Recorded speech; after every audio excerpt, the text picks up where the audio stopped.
Eu conheci esse curso depois de uma oração na madrugada, depois de um trabalho exaustivo de 13 anos de relação, 11 anos de casada e muita dificuldade, porque a gente foi naquela situação de ferro afiando ferro, como fala a palavra, sabe? A Hum, gente não se preparou para entrar no casamento, a gente não fez nenhum curso que dissesse assim, olha, tem que fazer assim, tem que fazer assim, ou então não pode fazer assim, não pode fazer assim. E aí fomos nesse processo, né, de ferro afiando ferro mesmo. Era uma coisa de louco, eu já estava cansada, eu estava tão exausta que a gente tinha saído de férias, numa viagem maravilhosa, fomos conhecer o mar que eu ainda não conhecia. E lá nessa viagem eu me dei conta do quanto eu estava desconectada do meu esposo. Eu me dei conta de que nossa relação estava extremamente desgastada. E uhum. ainda na viagem, nós conversamos. Eu tive a oportunidade de falar para ele o quanto eu não estava me sentindo bem, o quanto eu estava adoecida, o quanto eu tinha identificado que a gente estava muito desconectado, que a gente estava numa conexão legal enquanto pais, né? Nós fizemos essa viagem da forma maravilhosa para os nossos filhos, mas para nós não estava legal. Uhum. Então, lá ainda a gente conversou, e eu lembro que eu falei para ele assim, se a gente não der atenção para isso, se a gente não mudar isso logo, quando a gente chegar, nos primeiros desentendimentos, eu não vou sustentar. Eu estou te falando que eu não dou conta. Eu estou abrindo meu coração para você, estou falando para você que eu estou exausto. Nossa. Não sei se eu estou fazendo certo, não sei se eu estou fazendo errado, mas eu acho que tudo que eu fiz até agora, eu entreguei o meu melhor. E como eu entreguei meu melhor, eu acho que eu não tenho mais nada para fazer, porque se o meu melhor eu estou entregando, ele não está sendo entendido, então está na hora da gente dar um basta. Eu sempre fui muito de chamar a responsabilidade, né? Pelo nível de arrogância que eu vivia, eu chamava a responsabilidade de tudo. Eu batia no peito e falava, deixa comigo, mesmo não dando conta de quase nada, mas eu batia no peito e falava, é comigo o negócio. Então, assim, falei para ele isso e nós chegamos de viagem no dia 13. No dia 14 eu saí de casa. Nossa. Então, assim, passei 7 dias fora de casa e, assim, era sofrido para os meus filhos. Para mim também era sofrido, mas eu ainda não tinha entendido isso, né? Eu não tinha dado essa atenção devida, eu não olhava para mim como eu deveria olhar. E aí depois de uma semana, voltei para casa. Só que eu voltei para casa e a casa me jogava para fora, assim. Sabe aquela coisa que eu vinha, entrava, mas eu não tinha vontade de ficar, eu não tinha amor pela casa, eu não tinha vontade de fazer as coisas que eu precisava fazer. Eu não tinha mais vontade de estar ali mesmo, de jeito nenhum. Aí eu lembro que depois de um tempo, não foi muita coisa. Foi uma semana depois que eu voltei para casa, eu fiz uma oração, já na madrugada, exausta mesmo, cansada, porque tenho 3 crianças pequenas, né? Tenho 3 filhos. E o trabalho dentro com esses 3 crianças em casa, dentro de uma pandemia, era uma loucura, porque eu era professora, eu era a diretora, eu era a psicóloga, eu era de serviços gerais, né? A cozinheira, eu era tudo. E assim, até para os profissionais que se preparam para lidar com crianças em relação a ensinar alguma coisa, né? Já tem uma certa dificuldade. Para nós que não sabia nada, a gente teve que virar professora dos filhos, né? Exatamente. É, né? Para nós foi um Deus nos acuda. Então, depois de uma madrugada dessa de tamanha agonia, eu lembro que eu fiz uma oração muito curta, porque eu já estava muito cansada. Já era muito tarde, eu estava com muito sono, e eu falei, Deus, eu estou cansada, o senhor está vendo, né?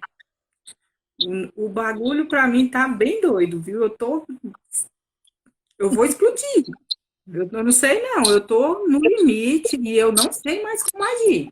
Uhum. Eu sempre falei muito com Deus à minha maneira, né? Eu não tenho muito aquele negócio assim, para falar excelentíssimo, maravilhosíssimo. Então, Eu sempre falava, senhor, tu tá vendo que o negócio tá punk, não tá? O senhor tá vendo que se o senhor não intervir, não me der uma estratégia, o negócio vai me tornar legal.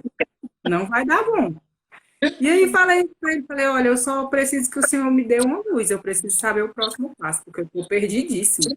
Eu não sei mais o que fazer mesmo e estou no limite, Deus. O senhor sabe que o negócio não está legal. O senhor está vendo, né? Para o senhor eu não posso mentir. Para o senhor eu não posso chegar aqui e dizer, Deus, o senhor está vendo?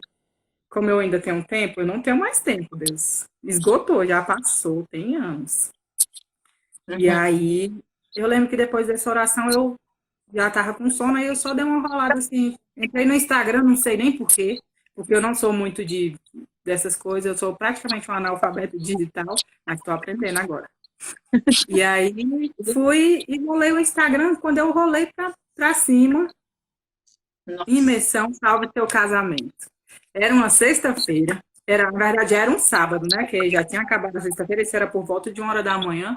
Imersão, salve seu casamento, que ia começar na segunda-feira. Falei, rapaz, foi imediato, Deus, negócio aqui, será?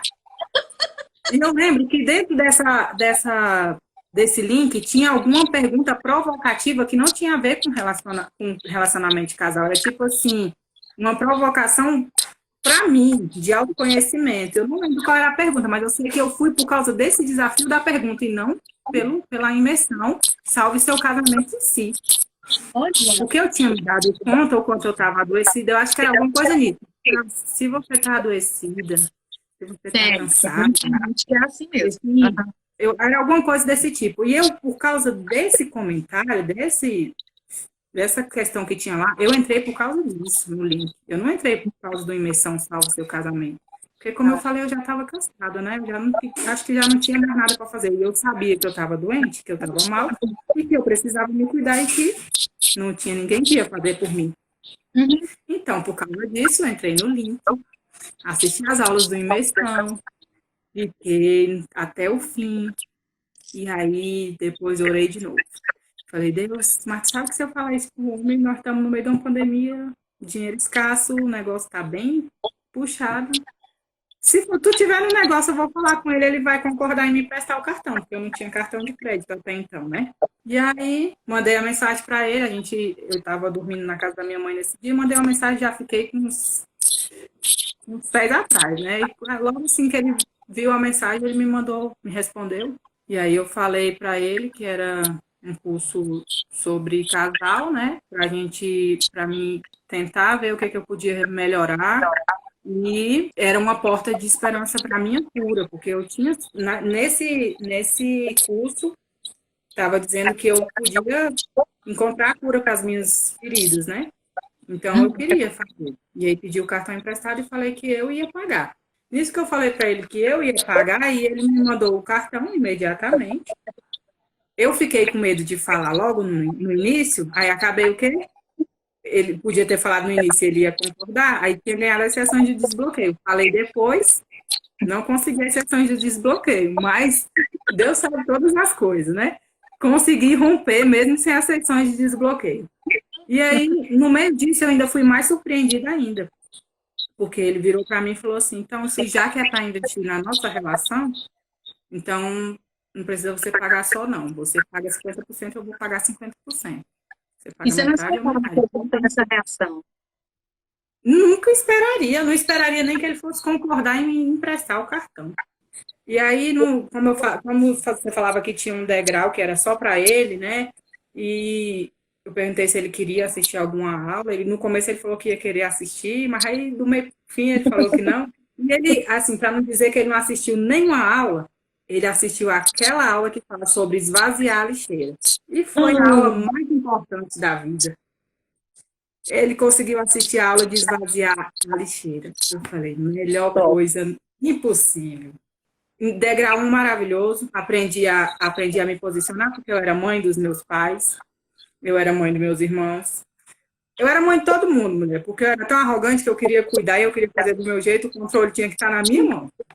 E aí, mulher, eu sei que eu comecei a ter a ousadia por aí, comecei a dizer não para quem era para dizer não, comecei a me posicionar de forma correta com o meu esposo, porque ele chegou a falar para mim algumas vezes, ele falou, nunca viu curso de psicologia, nunca foi em psicólogo, e ele falou para mim assim uma vez: você tem que entender uma coisa.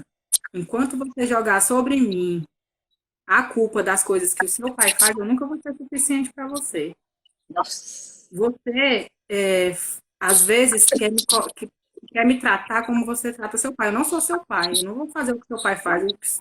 Eu não é assim que funciona.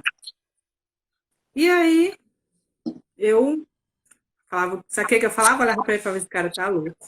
Com certeza ele usou alguma coisa, porque o que ele tá falando não tem nada a ver uma coisa com a outra. Tinha a menor ideia, né? O nível de ferida estava tão grande que não dava para olhar para mim e perceber isso mesmo. E aí ele falava, você é mãe da sua família, você é mãe dos seus pais, dos seus irmãos. Eles podem resolver as coisas entre eles, mas eles te ligam para você resolver. Você já viu que loucura que tá a sua vida? Você não vai dar conta disso aí, não. E ele falava e já se irritava, né? Porque às vezes eu deixava de fazer por nós, pela minha casa, pelos meus filhos, para fazer por quem não tinha necessidade. Exato. E aí, quando eu percebi, quando o degrau 1 me esclareceu isso, de ponta a ponta, minha filha, o não estava na ponta da língua. Aí, quando eu chego no degrau 2, que eu sabia, que eu aprendi que eu não precisava da aprovação de ninguém para ser quem eu sou. Quando eu descobri quem eu era em Deus, minha filha, aí que os nãos ficaram mais macios ainda. Porque no degrau 1 a gente ainda fala o não com um pouco de culpa, né? Mas quando a gente chega no degrau 2, que se esclarece tudo, que a gente está aqui por um motivo e a gente precisa desempenhar isso, minha irmã, Acabou. comecei a falar não. Nem o sim, né? O não veio com tanta facilidade como veio o sim. E eu fui vivendo, fui rompendo, porque parece que a gente vive presa a tá sendo aprovada, a tá sendo, parece que a gente tem um modelo a seguir, que na verdade não é, como você falou, nós somos indivíduos, então nós temos que saber como reparar, nós temos que saber como compensar, porque nós somos únicos. Eu era uma pessoa espectro, eu já estava assim no nível de cansaço, de esgotamento, de tudo, que eu nem sei como é que esse homem tão maravilhoso ficou dentro dessa casa, gente. Eu não sei. A única prova que eu tenho hoje é que esse homem me ama de verdade.